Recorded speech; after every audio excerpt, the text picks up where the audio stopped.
ایک ہجوم میں کھڑا ایک دلیر شخص بڑے ناز و زوم سے کہہ رہا تھا کہ اگر مجھے کچھ ہو گیا تو پوری قوم بدلہ لے گی، وہ سڑکوں پر نکل کر پوری دنیا کو ہلا کر رکھ دے گی۔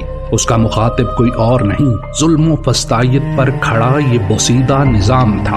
وہ طاقتوروں جابروں کو للکار رہا تھا کیونکہ اس کی طاقت اس کی قوم تھی جس میں اس نے شعور کی روح پھونک دی تھی۔ اور پھر دنیا نے دیکھا کہ سازشیوں نے کیسے اسے زندہ کی نظر کیا۔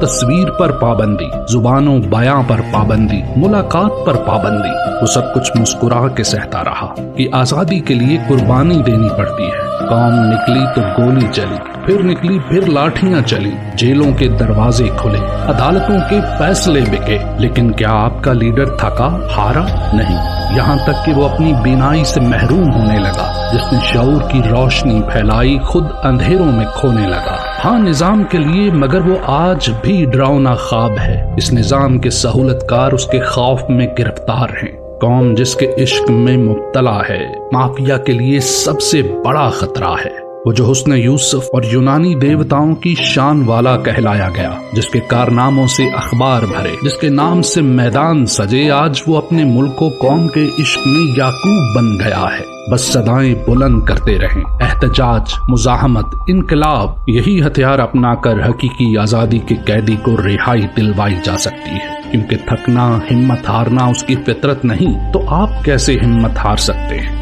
ہر ایک جرم و جبر تمہارا لکھا ہوا ہے جو دل پہ میرے، بھروسہ رکھو، یقین کر لو، حساب سارا یہیں پہ ہوگا۔